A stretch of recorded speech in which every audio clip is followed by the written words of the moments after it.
নমস্কার, কাছে ও দূরে চ্যানেলের পক্ষ থেকে সবাইকে স্বাগত জানাচ্ছি আমাদের চ্যানেলের নতুন একটি পর্বে। সবাই কেমন আছেন? আশা করি খুব ভালো আছেন। আমিও ভীষণ ভালো আছি। আজকে আমরা যেখানে যেতে চলেছি সেটা হচ্ছে মহাকালের নগরী অর্থাৎ উজ্জয়িন, মধ্যপ্রদেশ। আমরা হাওড়া থেকে ট্রেন ধরবো 6:45 সময়। এখন বাজে ঘড়িতে 4টে। আমরা এখন হাওড়া স্টেশনে যাচ্ছি। যেতে যেতে আমি শিপ্রা এক্সপ্রেসের যাবতীয় তথ্য দেব। এছাড়া আপনারা আরও কিভাবে পৌঁছাতে পারেন উজ্জয়িনীতে সব কিছু ডিটেলস দেবো, ট্রেনের ফেয়ার অ্যান্ড এভরিথিং আমি দেওয়ার যতটা পারবো চেষ্টা করব। তাই ভিডিওটি শেষ অবধি দেখার জন্য অনুরোধ রইল। ফাইনালি এখন আমাদের বেরোনোর সময় এসে গেছে। তো দেখতেই পাচ্ছেন এই পুচকু দুটো, জানি না এখনো বুঝতে পেরেছি কিনা যে আমরা বেরোচ্ছি। আমাদের ক্যাব এসে গেছে, আমরা জাস্ট ক্যাবে উঠে পড়লাম। ওয়েদার বেশ ভালোই রয়েছে। এখান থেকে মোটামুটি আমাদের হাওড়া পৌঁছাতে 40 মিনিটস মতো লাগবে, 40 to 45 মিনিটস। একটু দূরেই ফার্স্ট আমাদের চোখে পড়বে বিড়লা মন্দির, যেটা সন্ধে হচ্ছে, আস্তে আস্তে লাইটগুলো জ্বলছে। আর পুরো লাইট জ্বলে গেলে এই মন্দিরটি দেখতে অসাধারণ লাগে। কোনো সময় যদি আমি সুযোগ পাই তো ভিডিও করার চেষ্টা করব, যদিও এটার ভেতরে কিন্তু ক্যামেরা অ্যালাউ নেই। যাই হোক, আমরা হাওড়া স্টেশনে এখন পৌঁছে গেছি। দেখলাম 9 নম্বর প্ল্যাটফর্মে আমাদের ট্রেন আছে। তো প্ল্যাটফর্মে ঢুকেই দেখতে পেলাম ট্রেন অলরেডি চলে এসেছে। তো এখন আমাদের M1 কোচ আছে, সেটা দেখে উঠে পড়ব। আমরা ট্রেনে উঠে পড়েছি আর একদম আমাদের যে জায়গা আছে সেখানে আমরা সিট নিয়ে বসেও পড়েছি। তবে ট্রেন একদম 6:45তেই ছেড়েছে। তবে রাতে আমি তেমন কিছু আর শ্যুট করিনি, কারণ স্টেশন চত্বর ছেড়ে দেওয়ার পরে বাইরে তেমন কিছুই দেখা যাচ্ছিল না, পুরোটাই অন্ধকার। তো ফাইনালি আমরা ডিনার করে সবাই সবার মতো জায়গায় শুয়ে পড়লাম। প্রত্যেকটা বার্থের জন্যই কিন্তু বালিশ, তার সাথে বেডশিট দেওয়া হয়েছে। আর প্রত্যেকটা সিটেই কিন্তু চার্জিং পয়েন্ট আর লাইট রয়েছে। তো চলুন, আবার কাল সকালে কথা হবে। এখন গুড নাইট।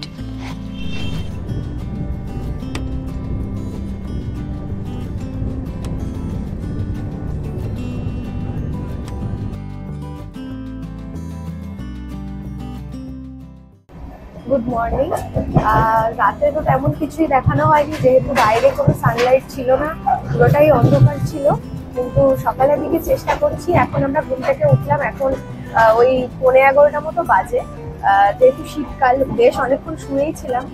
তো এখন সানলাইট এসছে, তাই একটু আস্তে আস্তে কিছু কিছু বাইরের দৃশ্য তুলে ধরছি। এখন মোটামুটি আমরা মানিকপুর জাংশনে ঢুকবো, তার একটু আগে রয়েছি। তবে ট্রেন একটু লেটে চলছে, 1-1.5 ঘন্টা মতো ট্রেন একটু লেটে চলছে। বাকি ওয়েদার সকালের দিকে খুব কুয়াশা ছিল, কিন্তু এখন মোটামুটি একটু ঠিক রয়েছে। তারপর যতটা সম্ভব হবে আমি ততটা ক্যাপচার করার চেষ্টা করব।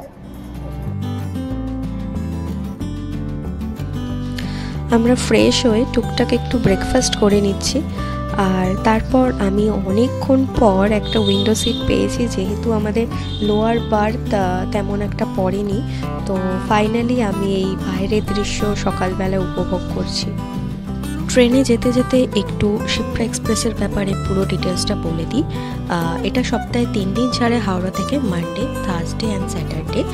6:45 ছাড়ে আর উজ্জয়িনী গিয়ে পৌঁছায় 9:55-তে। 28 ঘন্টা সময় নেওয়ার কথা, কিন্তু কোনো সময় লেট হলে এটা 29 থেকে 30 ঘন্টাও হয়ে যেতে পারে। টোটাল ইন্দোর অবধি ট্রেনটা যায়, যেটা 1736 কিলোমিটার কভার করে। তবে তার আগেই উজ্জয়িনে যদি আপনি নামেন তাহলে 1656 কিলোমিটার তার আগে আপনি নেমে যাচ্ছেন। 34টা স্টপেজ টোটাল দেয় ইন্দোর অবধি। শিপ্রার ভাড়া নিয়ে যদি বলি তাহলে নর্মাল স্লিপারে 695, থার্ড ইকোনমি অর্থাৎ আমরা যেটায় গেছি 1715, আর থার্ড এসি হলে 1825, সেকেন্ড এসি 2625, আর ফার্স্ট এসি হচ্ছে 4460।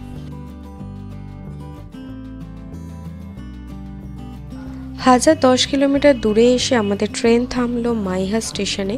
এখানে কিন্তু ত্রিকুট পাহাড়ের উপর অবস্থিত 51 সতীপীঠের একটি সতীপীঠ শারদা দেবীর মন্দির অবস্থিত।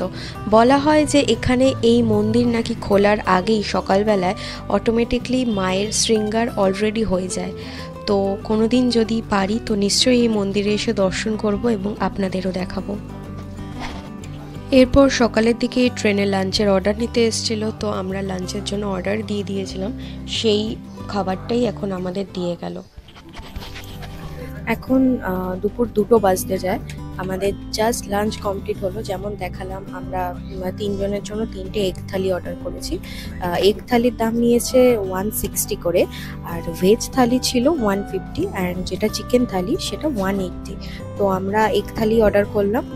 যেমন দেখালাম, ভাত আছে, ডাল আছে, একটা সবজি যেটার মধ্যে বাঁধাকপি, ফুলকপি, আলু দিয়ে একটা সবজি ছিল, আলুটাই বেশি ছিল, একটা লাড্ডু আর একটা আচার মতো ছিল। তো মোটামুটি খাবারের টেস্ট হিসাবে যদি বলি, মানে খুব খারাপ নয়, খুব ভালোও নয়, ঠিকঠাক, মানে খাওয়া যাবে। আর ট্রেন যেমন সকালে বললাম 2 ঘন্টা দেরিতে চলছে, সেরকমভাবেই ট্রেন এখনও 2 ঘন্টা দেরিতেই চলছে। এবার দেখা যাক ট্রেন ফাইনালি কখন আমাদের ডেস্টিনেশনে গিয়ে ঢোকে, তারপর বাকিটা আমি সেইভাবেই ইনফর্ম করছি।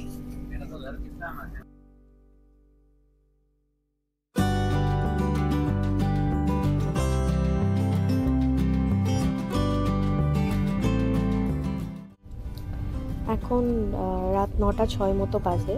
তো আমরা প্রায় অতিক্রম করে ফেলেছি 1482 কিলোমিটার। এর মাঝখানে ট্রেন ওই এখনও অবধি 1-1.5 ঘন্টা দেরিতেই চলছে। মাঝখানে 1 ঘন্টায় মানে 1 ঘন্টা 15 মিনিট এরকমই ট্রেনে দিয়েছিল, কিন্তু আবার ওটা প্রায় 1.5 ঘন্টাতে চলে এসছে। তো এখানে প্রায় যেইটা লাস্ট স্টপেজে যেখানে ট্রেন ছাড়লো এইমাত্র, সেখানে 7:30টায় ঢোকার কথা ছিল, সেখানে ঢুকেছে 8টা 53-তে। তো এরপর একটাই স্টপেজ দেবে, যেটা হচ্ছে সুজলপুর, সেটা 8টা 27-এ ঢোকার টাইম ছিল, সেটা এখানে টাইম দেখাচ্ছে 9টা 50। তো ওরকম 9টা 50, 9টা 55 এরকমতেই ঢুকবে। তো আমরা ফাইনালি উজ্জয়ন পৌঁছাবো যতদূর মনে হয় 9টা 55-র জায়গায় 11টা 11:30 বেজে যাবে। এবার দেখি এটা কতটা মানে 1 ঘন্টায় লেটটাকে আনে, নাকি এমন যেমন 1.5 ঘন্টা করে রয়েছে সেরকমই হয়, সেটা এখন দেখতে হবে। ট্রেন এখন বেশ কিছুটা ফাঁকা আছে, তাই আমি একটু ইন্টেরিয়ারটা দেখিয়ে দিই। যেমন নর্মালি 3টে এরকম সিট থাকে, সেরকমই স্লিপিং পজিশনটা রয়েছে। এটাকে তুলে দিলেই 3টে হয়ে যাবে, যেমন নর্মালি থাকে। তার সাথে প্রত্যেকটা সিটে কিন্তু এরকমভাবে একটা বটল হোল্ডার দেওয়া হয়েছে, প্রত্যেকটাতে রয়েছে, এটাতে রয়েছে, এখানে রয়েছে, প্রত্যেকটাতেই রয়েছে। তার সাথে এখানে খাবার জন্য একটা ট্রে রয়েছে। যেমন বললাম, এই লোয়ার বার্থের জন্য দুদিকে দুটো এখানে বোতল হোল্ডার দেওয়া রয়েছে। তার সাথে প্রত্যেকটা সিটে কিন্তু এরকম রিডিং লাইট রয়েছে, এখানে একটা রয়েছে, এখানে একটা রয়েছে, এরকম করে বোথ সাইডে সেম রয়েছে। তার সাথে এখানে একটা এরকম হ্যাঙ্গিং ব্যবস্থা রয়েছে, এইদিকে একটা, এইদিকে একটা। আর প্লাগ পয়েন্ট বলতে এখানে একটা প্লাগ পয়েন্ট আছে, আর প্রত্যেকটা লাইটের নিচে কিন্তু এখানে ইউএসবি কেবলের জায়গা আছে, এখান থেকেও আপনারা ফোন চার্জ করতে পারবেন। সেম এইদিকেও সেম আছে, এখানে প্লাগ পয়েন্ট আছে, তার সাথে এরকম ইউএসবি করা রয়েছে, প্লাস যেমন রিডিং লাইট বললাম সেরকম রিডিং লাইট প্রত্যেকটাতে রয়েছে। আর এখানেও কিছু হ্যাং করা যাবে সেরকম ব্যবস্থা করে দেওয়া হয়েছে। আর প্রত্যেকটা সিটের সাথে আমাদের এরকম একটা বালিশ, তার সাথে দুটো বেডশিট দেওয়া হয়েছে। তো মোটামুটি এরকমই। আর এখানটা একটা মিরর রয়েছে। তো এটাই মোটামুটি শিপ্রা এক্সপ্রেসের ইকোনমি ক্লাসের পুরো ইন্টেরিয়ার ডেকোরেশন। মোটামুটি সব কিছুই রয়েছে, নর্মাল স্লিপারে যেরকম হয় তার থেকে একটু বেটার। মোটামুটি সব কিছুরই এখানে রয়েছে। আমি দেখলাম লাইট, প্রত্যেকটা রিডিং লাইটও জ্বলছে, ব্ল্যাক পয়েন্টও একদম ঠিকঠাক রয়েছে, সব কিছুই মোটামুটি ভেতরের একদম ভালো ঠিকঠাকই রয়েছে একদম। আর বেশ পরিষ্কারও রয়েছে, সেরকম কোনো নোংরা বা কিছু নেই। লাস্ট যে স্টপেজটা দিয়েছিল সন্ত হিরদারাম নগর, সেখানেই ট্রেন প্রায় অনেকটাই খালি হয়ে গেছে। তো আমরা জাস্ট একটু কফি খাচ্ছি, এটা ওটা করে একটু টাইম পাস করছি। আমাদের ট্রেন আবার এসে থেমেছিল সুজলপুরে। এটা 1552 কিলোমিটার আমরা অতিক্রম করে ফেলেছি। তো আমাদের উজ্জয়িনীতে নামার কথা ছিল 9টা 55-তে, আর এখানেই এখন এসে ট্রেন লেট করে দাঁড়িয়েছে 9টা 55-তে, যেখানে এখানে সময় ছিল 8টা 27-এ ঢোকার। তো এবার এখান থেকে এখনও 104 কিলোমিটার উজ্জয়িন। তো দেখা যাক, মানে 11টা 10-15 আশা রাখছি হয়ে যাবে, ততক্ষণে উজ্জয়ন পৌঁছে যাব। যদি 1 ঘন্টা 10-15 মিনিট লেট হয়, এবার এটা বাড়লে হয়তো আর একটু লেট হবে, তবে আশা করছি যে এরকম একটা টাইমের মধ্যেই উজ্জয়নে পৌঁছে যাব। মানে আমাদের অ্যাকচুয়ালি যে টাইমে নামার কথা ছিল সেই টাইমটা কিন্তু আমরা তার আগে স্টপেজ, যেখানে স্টপেজ দিল সুজলপুর, সেখানেই চলে গেল। তো এবার জাস্ট ট্রেনটা এখন স্পিড তুলছে, এখন দেখি কেমন কি কটার সময় উজ্জয়িনীতে আমাদের নামায়। ফাইনালি ট্রেন স্টেশনে ঢুকছে। প্রায় 30-31 ঘন্টা জার্নি করার পর এখন নামতে পারবো।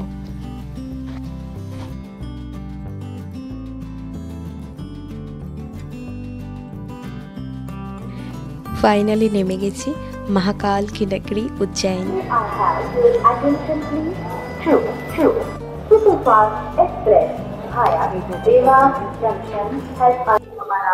ফাইনালি আমরা নেমে গেছি উজ্জয়নে প্রায় 28-28.5 ঘন্টা পর, আর একটু বেশি তো কম নয়।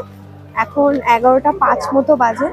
এখানে ঢোকার কথা ছিল 9টা 55-তে, সেখানে এখানে 11টা 5-এর মধ্যে ঢুকিয়ে দিয়েছে। যাই হোক, 11:30 দেখাচ্ছিল, 11টা 35ও দেখিয়েছে, সেই হিসাবে ঢুকিয়ে দিয়েছে 11টা 5-এর মধ্যে। তো ঠিক আছে, তাড়াতাড়ি ঢুকিয়েছে।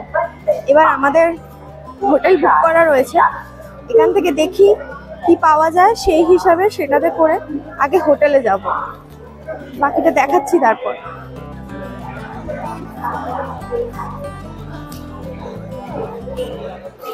স্টেশন থেকে বাইরে নেমেই চারিদিকে যখন লোকের মুখে জয় মহাকাল শুনতে পাবেন, তখন সত্যিই ভেতর থেকে ফিল হবে যে স্বয়ং মহাকালের নগরে আপনি চলে এসেছেন। প্রত্যেকটা মেন সিটি থেকেই কিন্তু ডিরেক্ট উজ্জয়িনের ট্রেন রয়েছে। যদি ফ্লাইটে করে আসতে হয় তাহলে ইন্ডোর এয়ারপোর্টে নামতে হবে, সেখান থেকে 55 কিলোমিটার হচ্ছে উজ্জয়িন। বিভিন্ন বাসও পাওয়া যায়, এছাড়া গাড়ি ভাড়া করেও আসতে পারেন। চলে এলাম উজ্জয়িন স্টেশনের বাইরে। এটাই হচ্ছে পুরো স্টেশনের বাইরের অংশটা। এবার এখান থেকে আমরা কোনো গাড়ি করে আমাদের হোটেলে চলে যাব।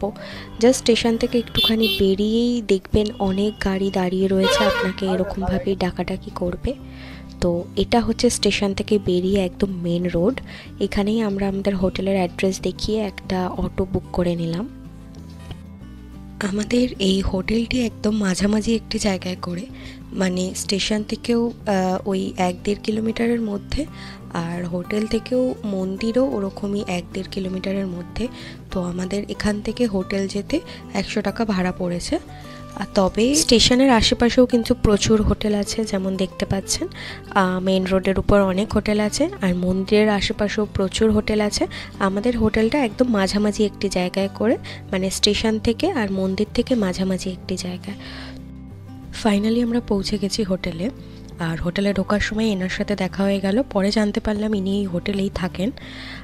তো এটা হচ্ছে হোটেলের রিসেপশন। আমাদের অ্যাডভান্স পেমেন্ট করা ছিল, বাকি পেমেন্ট এখানে করে আর পুরো ডকুমেন্টেশন কমপ্লিট করে আমরা এখন আমাদের রুমে ঢুকে যাব। রুম নাম্বার 103, এটা আমাদের পুরো রুম। এটা মোটামুটি কিং সাইজেরই বেড আছে, এসি আছে, কিন্তু আমাদের তো এসি লাগবে না। একটা টিভি রয়েছে, এখানটা একটা টি টেবিল মতো আছে, আর এখানটা পুরো আয়না একটা, তার সাথে 2টো পিলো আছে। আমরা আরেকটা পিলো চেয়ে নিয়েছি। বাথরুমটা একবার দেখাই। বাথরুমটা এইটা সাইজে বেশ বড় আছে। তো মোটামুটি আমি হোটেলের রুম ট্যুরটা দেখিয়ে নিলাম। এখানে কিন্তু গরম জলও অ্যাভেলেবেল রয়েছে। এটা যদিও ওনারা আগেই হোটেল বুক করার টাইমেই আমি জেনে নিয়েছিলাম।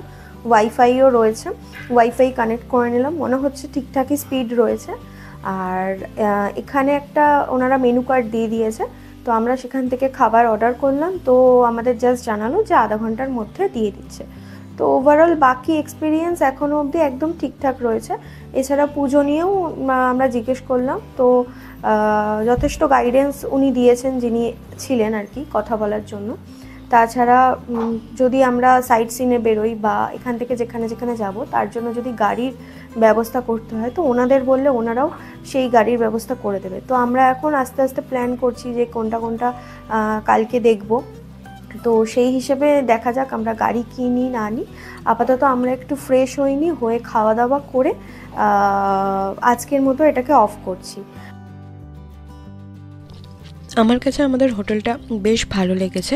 একটু লোকালিটির মধ্যে, মন্দিরের একদম কাছে নয়, তবে সার্ভিস যথেষ্ট ভালো। আমাদের রুম রেন্ট পড়েছিল 1300 টাকা। আমরা 3 দিনের জন্য বুক করেছিলাম। 1000 টাকা অ্যাডভান্স দিয়েছিলাম, বাকি এখানে এসে দিয়েছি। হোটেল থেকে মন্দির পৌঁছাতে আমাদের সময় লাগে পায়ে হেঁটে 15 মিনিট মতো, তবে টোটো অটো প্রচুর অ্যাভেলেবেল। 50 টাকা ভাড়া দিয়ে আপনি 2-3 মিনিটের মধ্যেই পৌঁছে যেতে পারবেন। আমার এই হোটেলটা বেশ ভালো লেগেছে, তাই আমি হোটেলের পুরো ডিটেলস স্ক্রিনের উপর দিয়ে দিচ্ছি। ওনাদেরই পোস্টারের আমি ফটো দিলাম, যেখানে অ্যাড্রেস, ওনাদের কন্ট্যাক্ট নাম্বার সব কিছু দেওয়া রয়েছে। এছাড়াও আমি গুগল ম্যাপে ওনাদের অ্যাড্রেসের লিঙ্কও দিয়ে দেবো, আপনারা চাইলে এই হোটেলেও থাকতে পারেন। আজকে মোটামুটি ফার্স্ট পার্টটা, উজ্জয়ন পুরো ট্যুরের ফার্স্ট পার্টটা আমি এখানেই শেষ করছি, যেটা কলকাতা টু উজ্জয়ন বা হাওড়া টু উজ্জয়ন কীভাবে এসেছি। আমি এই জন্য হোটেলের পুরো রুম ট্যুরটা দিয়ে দিলাম, রুমের ডিটেলসও দিয়ে দিলাম, সব কিছু আমি এখানেই দিয়ে দিলাম। তো এর নেক্সট পার্ট থেকে, নেক্সট ভিডিও থেকে আমি দেখাবো উজ্জয়িনীতে আমরা কোথায় কোথায় গেছি। মহাকাল দর্শন তো অবশ্যই আছে, তার সাথে আরও এখানে যা যা মন্দির রয়েছে উজ্জয়িনে সেগুলো আমি দেখানোর চেষ্টা করব। কিন্তু ফার্স্ট পার্টটা আমি এখানেই শেষ করছি, সেগুলো আমি আবার সেকেন্ড পার্ট, থার্ড পার্ট করে দেখাবো। তো এই ভিডিওটা যদি ভালো লেগে থাকে তাহলে অবশ্যই একটু লাইক এবং কাছের মানুষদের সাথে শেয়ার করবেন। আর অবশ্যই এর পরের পার্টগুলো যাতে দেখতে পান সেই হিসেবে আমাদের চ্যানেলটিকে একটু সাবস্ক্রাইব করে আমাদের পাশে থাকবেন। আর যদি কিছু জানার থাকে বা কোনো সাজেশন আমাকে দেওয়ার হয় অবশ্যই কমেন্ট করে জানাবেন। ততক্ষণ সবাই খুব ভালো থাকুন, সুস্থ থাকুন। ধন্যবাদ।